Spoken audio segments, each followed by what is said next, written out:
Bonjour à tous, nous sommes heureuses, nous sœurs du monastère Sainte-Catherine de Sienne à Langeac, de pouvoir vous partager quelques réflexions que nous avons eues à l'occasion de la fête de Pâques. Il s'agissait pour nous en communauté de nous interroger sur les dons que nous avions reçus du ressuscité. Quels dons Jésus nous fait? Que recevons-nous de lui? Et donc les sœurs ont accepté de bien vouloir partager par ce média de la vidéo ce qui est un petit peu le cœur de leur prière. C'est un petit peu malhabile, nous n'avons pas l'habitude de parler de cette façon, mais c'est vraiment un partage tout à fait fraternel. Je les remercie de leur participation et je remercie Père Jérôme, que vous ne voyez pas, qui est notre vicaire et qui est à la prise de vue et à la prise de son. Voilà, tout est donné le soir du jeudi saint. Le Seigneur aurait pu éviter la mort, il donne sa vie librement. Et ce qui me frappe ensuite, c'est que nous avons 50 jours pour découvrir petit à petit le don qu'il nous a fait. Découvrir ce chemin d'espérance, ce chemin de joie, ce chemin où il nous accompagne jusqu'à la Pentecôte, où là nous recevrons son esprit en plénitude. La joie de Pâques, c'est la résurrection du Christ. Et sa résurrection sera la nôtre, qui sera pareille à la transfiguration. La joie du Christ, c'est cet amour qui est répandu dans notre cœur pour louer le Père avec le Fils. Et nous le prêchons par toute notre vie, à travers les offices, notre vie de prière et de travail, et notre vie fraternelle. Pour Pâques, j'ai été frappée par ce que disent les disciples d'Emmaüs. Notre cœur n'était-il pas tout brûlant quand ils nous parlaient en chemin des Écritures? La résurrection de Jésus, c'est une grande lumière sur toutes les Écritures, depuis Abraham et Moïse et jusqu'aux prophètes. Jésus ressuscité vient éclairer nos vies. Il vient y mettre une lumière toute nouvelle pour mieux la comprendre et la vivre dans la joie. Les dons de Jésus ressuscité, j'ai essayé d'abord de regarder dans les évangiles les apparitions de Jésus après sa résurrection. La première, c'est Sœur Marie-Madeleine, Sainte Marie-Madeleine, pas Sœur Marie-Madeleine, Sainte Marie-Madeleine. Et là, il me semble que Marie-Madeleine a beaucoup souffert de la mort de Jésus, surtout parce que c'était par les chefs religieux. Et Jésus qui annonçait la miséricorde, par sa résurrection, il donne comme un sceau d'éternité à ses paroles et au don de sa miséricorde. Et il déploie sa miséricorde à travers ses plaies glorieuses. Et je trouve que c'est un des premiers dons sublimes et fabuleux de Jésus ressuscité. Et le deuxième texte que j'aime beaucoup et que j'ai regardé, ce sont les disciples d'Emmaüs. Et là, il me semble que le don de Jésus, c'est l'interprétation des Écritures à travers son mystère pascal, sa mort sur la croix et aussi sa résurrection, qui nous permettent de relire les Écritures, toutes celles qui ont été écrites pour le peuple juif, et d'en découvrir à la fois le sens, la saveur et la beauté. Et voilà. On a demandé qu'on parle des dons de Jésus après sa résurrection, et j'avais pensé aux paroles de Jésus à Marie-Madeleine où il dit va vers nos frères, va vers mes frères.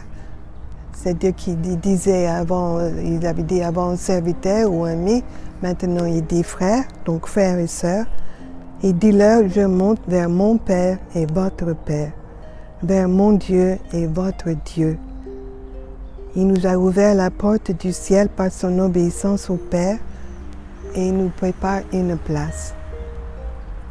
Par sa passion et par sa mort, il nous a donné son corps et son sang, son cœur transpercé, sa croix comme un trésor. J'ai senti que la liturgie était un moyen pour moi d'atteindre une certaine joie, comme si Jésus se montrait à moi dans tout son éclat, sa lumière, et m'invitait à une certaine métamorphose, une marche, un renouveau de tout mon élan. Bien pour moi, le premier, le grand don de Jésus ressuscité, c'est son Esprit Saint qui est donné, qu'il nous donne de façon permanente, pour toujours, en nous, sa présence en nous, qui nous accompagne et qui est source de paix, de joie, même au sein des épreuves, qui nous accompagne toujours, une présence indéfectible. Voilà, c'est ça. Oui, un des dons de Jésus ressuscité, dans le don de sa paix, c'est justement, il me semble, le fait qu'il répète à 2 reprises « La paix soit avec vous ».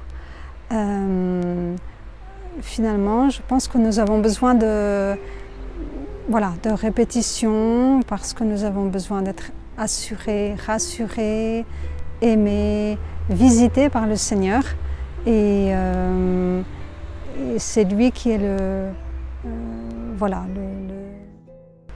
oui, que Jésus aussi par trois fois demandera à Pierre, m'aimes-tu?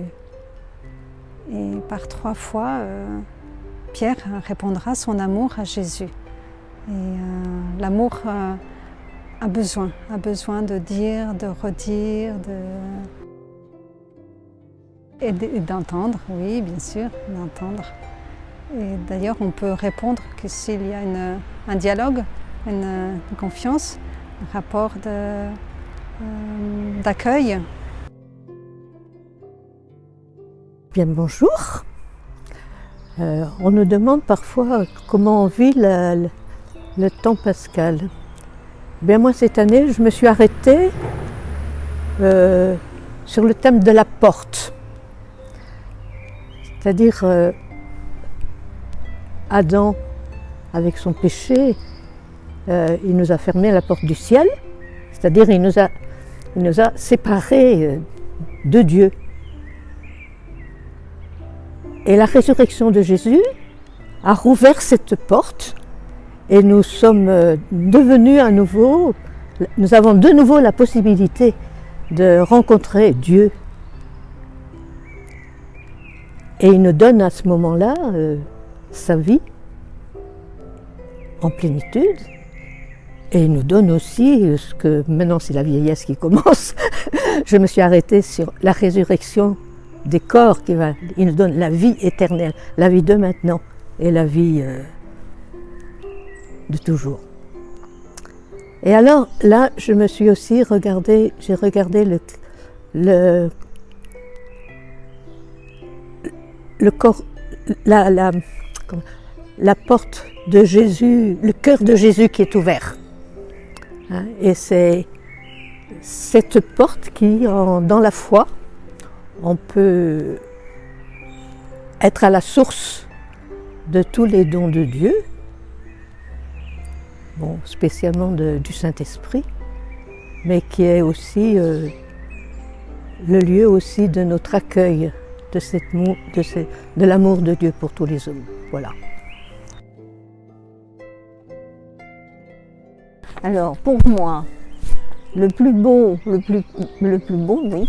plus précieux cadeau que Jésus nous fait en ce temps pascal, c'est lui-même. Par sa passion, sa mort et sa résurrection, il nous rouvre le chemin vers Dieu son Père et la grâce de l'appeler à notre tour Abba, Père. Nous voici en paix avec Dieu et avec nos frères, puisqu'il nous a redit encore ce matin, aimez-vous les uns les autres comme je vous ai aimés. La joie de Pâques, immense, éblouissante. Les dons du ressuscité, à profusion. Et pourtant, les jours passent et on ne sait comment les garder. On ne sait comment demeurer dans cette joie. Et c'est là que pour moi, il y a un chemin pour demeurer dans le don du ressuscité. Et ce chemin, je le trouve dans le discours après la scène de Jésus à ses disciples. Là, comme des germes, il dépose dans ses paroles tout ce qu'il nous donnera après Pâques. Et ces paroles sont esprit et vie. Il nous dit « Je vous laisse ma paix, pour que ma joie soit en vous. Le Père et moi, nous vous aimons. Nous viendrons à vous. » Si nous accueillons ces paroles, elles deviennent vérité et vie de notre cœur. Pour moi, je pense que le don principal que me fait le ressuscité, c'est le don de sa présence. Et c'est quelque chose que je découvre et que je redécouvre à chaque fête de Pâques. Cette présence qui est une présence continue et qui advient depuis cet événement extraordinaire qui a eu lieu et que nous connaissons par le biais des témoins et de tous ces témoins de la foi. Et nous sommes heureux de partager cette certitude que le Christ est ressuscité et qu'il est vivant aujourd'hui et qu'il nous accompagne sur notre route quotidienne. Merci de nous avoir suivis dans cette expérience. Nous vous souhaitons un bon temps pascal et nous restons en communion avec vous, surtout en ces jours un petit peu particuliers que nous avons à traverser dans l'espérance.